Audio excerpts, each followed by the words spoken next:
Hi, everybody. This is Tom Renner. I'm the Chief Financial Officer for SIATech and for SIATech Inc., which includes SIATech Charter, SIATech Academy South Charter. And today we're going to be going over the LCAP annual update for SIATech Academy South, a review of their goals and progress for 2020.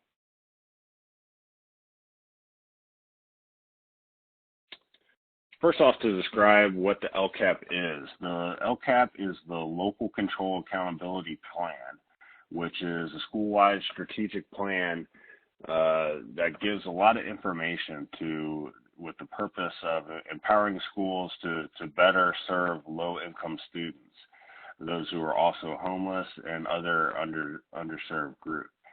For SIATech Academy South, this represents basically all of our students.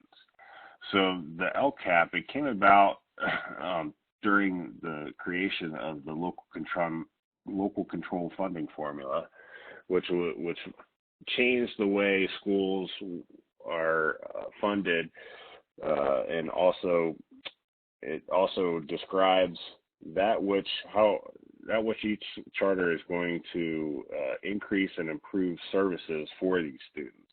It's based on a set of local needs, so assessments and data drives the LCAP plan, and the accountability system gives SIATech and SIATech Academy South the initiative to make and measure strategic goals. So looking at the LCAP process, and this is in terms of fiscal year. In school year. So we have July through October. We're evaluating the progress from the prior year. We're always soliciting needs from our stakeholders and consulting with them.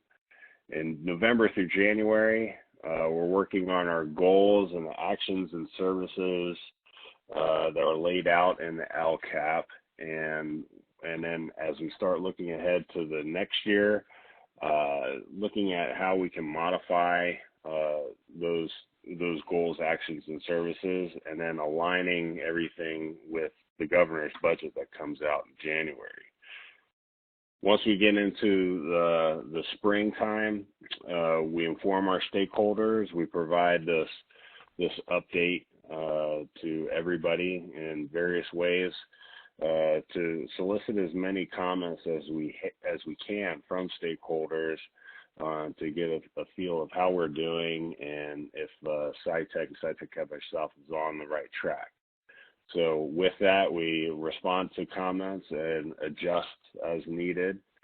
And then we come into the April and June time, in which we finalize our revision of the plan for the upcoming year. Again, we're consulting with stakeholders. As you can see, it's on here throughout the whole year, and this happens in various ways, informally and both informally. And after we are done adjusting, we bring this plan to the board of directors, and in which it finally gets adopted and implemented in June. Here's just some more bits and pieces describing what the LCAP is and how it fits in with the local control funding formula. The local control funding formula is how all schools are funded now. And this was a great change from what the process used to be, in which there used to just be a set amount of funding for each school. It was all pretty static. And then there were additional pots of monies to help those students and take care of certain goals of the state. But now that has been changed into a local control funding formula. So it's based on the needs of the schools and the districts themselves. And with this, there's a base grant and then a supplemental and concentration portion, which is add-ons to the base, and depending on your population of those students that I mentioned in the beginning, that the LCAP is designed to give you information on, and this gives you extra monies to do more things for those underserved students. So with that, the LCAP describes the services, that the goals, and then the actions and services to meet those goals, so that these particular set of students can be successful. With that, we show how those monies in the budget, the supplemental and concentration dollars, grant dollars, are used. And like I said, virtually all SIATech Academy South students fall into this subgroup with that the supplemental and concentration fundings are to be used for. So if you take a look at that, and the funding for SIATech Academy South, and what this represents is you have the LCFF, which consists of the base and the supplemental concentration funding. The base for SIATech Academy South, you can see there the projected funding for fiscal year 2019-20 is almost $1.6 million. And that represents 70%, or the largest portion of all the revenues that come into SIATech Academy South. 21% of all the revenues then is made up of the supplemental and concentration funding. So that's the particular funding that's detailed out in the LCAP. So put together, those two sources of funding represent over 91%, virtually all the revenue that comes into SIATech Academy South.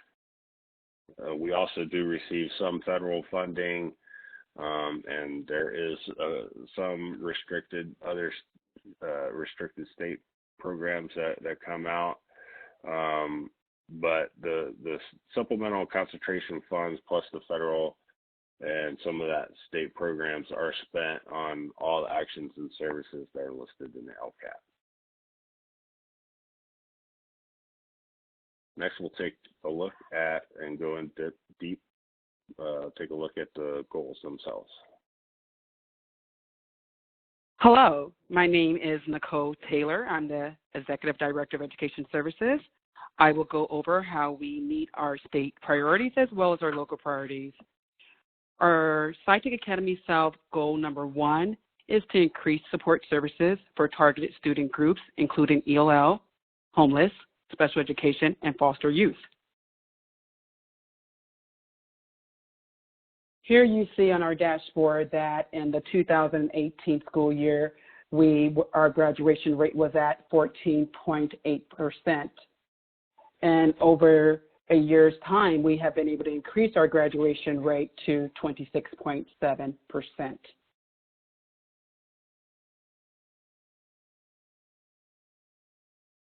The dashboard indicator for our ELL students, we did not collect enough information, so we did not have a performance color here because we tested less than 11 students.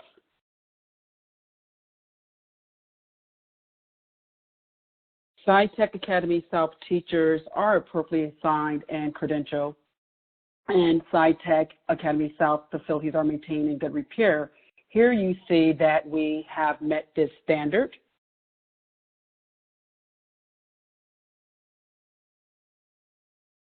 The next local indicator that we have here is SIATech Academy South has fully implemented academic, content, and performance standards within its courses.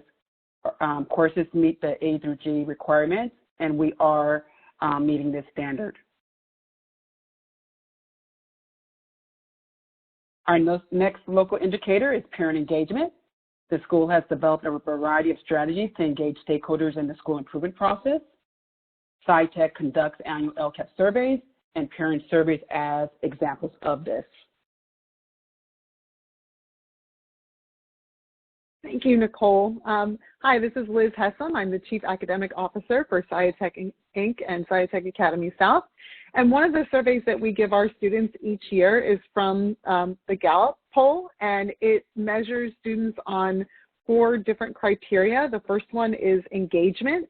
So you can see that SIATech is the blue bar and the nationwide numbers are in orange. And typically our students do better than the nationwide average in engagement. So that chart in the upper right quadrant there shows that more of our students indicated that they were engaged on the SIATech level than on the national level. And in the second indicator on not engaged, we actually want to be lower, and so we are. And so consistently, when we look at our numbers against the state average, our students are doing very well in the area of engagement. One of the other things that we measure through the Gallup poll is hope. And so our students are exhibiting that they are much more hopeful than students on the national average, 52% over 41% nationally, which is exceptional. And then, you know, again, looking at areas where we want to be lower, fewer of our students say that they are stuck, only 34% as opposed to 35% on the nationwide average. And then when you get to discouraged, our students, only 14% said that they were discouraged as opposed to the 23% nationwide. And I think for our student population, you know, coming back to school and achieving their goals, we see really high levels of hope. The other thing that's measured is their entrepreneurial aspiration. And again, if you look at we just pulled 2 of the questions that were kind of the most telling, and many more of our students than on the national average indicate that they plan to start their own business and that they are learning how to start and run a business. And this is part of our senior projects program. So our students are really getting that entrepreneurial introduction. Finally, students are also measured in their career and financial literacy. And again, SIATech students tend to outperform the nationwide average in how they're learning to save and spend money and in whether or not they have a paying job now. So consistently, year over year, we see that our students do better than the national average in our Gallup poll results. This is a great indicator for how well we're doing when we see some of the dashboard measures don't have information for our stakeholders. And so that's why we have some of these alternative measurements to make sure that we can still capture the progress that our students are making. So just to recap, our first goal that we currently have was, as Nicole said, is to increase support services for targeted students, including ELL, homeless, special education, and foster youth. And because we're at the end of our 3-year cycle for our LCAP, we're starting some new goals. And so for the next cycle, we're looking at refining this goal and instead saying that we're going to increase support services for all students to overcome identified barriers to graduation. In order to measure that new goal, we are going to look at our student learner needs, which came out of our self-study this year. And we know that we have 12th grade students who really have some barriers to education or to graduation that we need to overcome. And we're going to measure that through our graduation rate, which our goal is 70%. And then we also know that our students need support in social emotional learning. And so we will continue to maintain a low suspension rate as one of the measurements for that indicator. Hello, everyone. I'm Lori Pianca, Chief Development Officer for SIATech. Our goal number 2 is to increase the rigor and opportunities within the instructional program to better prepare students for college and career.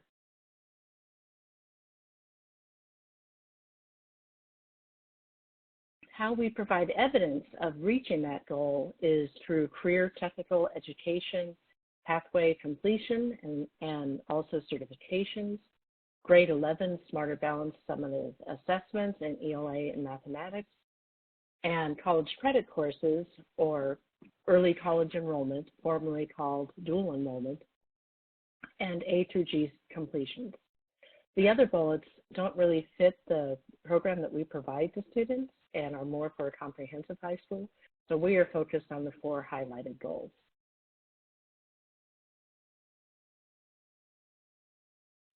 Hi, this is Lori Belsman. I'm the curriculum coordinator. Lori mentioned our Smarter Balanced Assessments. On the California dashboard, you can see that you're looking at the math dashboard measures. And you'll notice that we are missing a performance color for both years. The reason for that in 2017-18, as you can see, is that we tested fewer than 11 students, so we were not given a performance data color. While we did test enough students in 2018-2019, the prior year numbers affected that, so we still are without a color. And as you probably know, we will not be, none of our students will be completing the state assessment this year, so we will actually be lacking a performance data color for 3 years in a row, but hope to get back to one soon. The same can be true for the English dashboard measures. Again, in 2017-18, we tested fewer than 11 students, which in turn affected our 2018-19 data. And again, we did test enough students, but because of the prior year, we were not assigned a performance color for that. While our dashboard doesn't always paint a good picture, we do assess literacy and numeracy internally. So what you're looking at is our growth to standard. We test all students in both reading and math, the STAR testing. And what you can see here on these graphs is that in reading and in math, the majority of students have met or exceeded their growth expectation. You can see reading is 44% and math is 63%. So we are showing positive growth in our internal assessments, which hopefully will be reflected on our dashboard assessments at some point.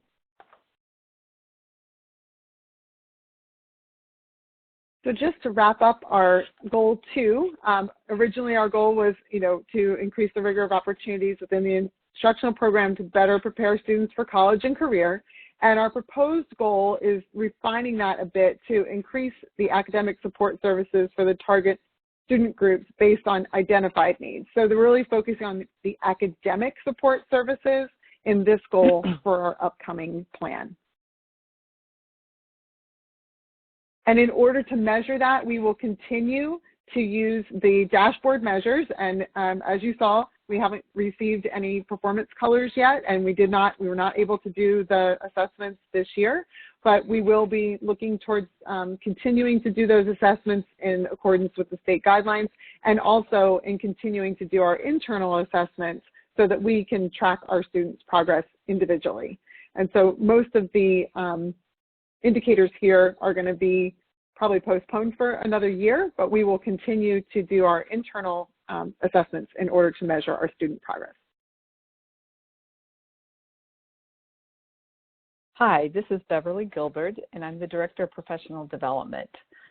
SIATech Academy South Charter's Goal 3 was, and is currently, develop and implement systematic processes and procedures for collecting, analyzing, and utilizing data across the organization to inform instruction and personalize curriculum delivery models to meet individual student needs and increase learning.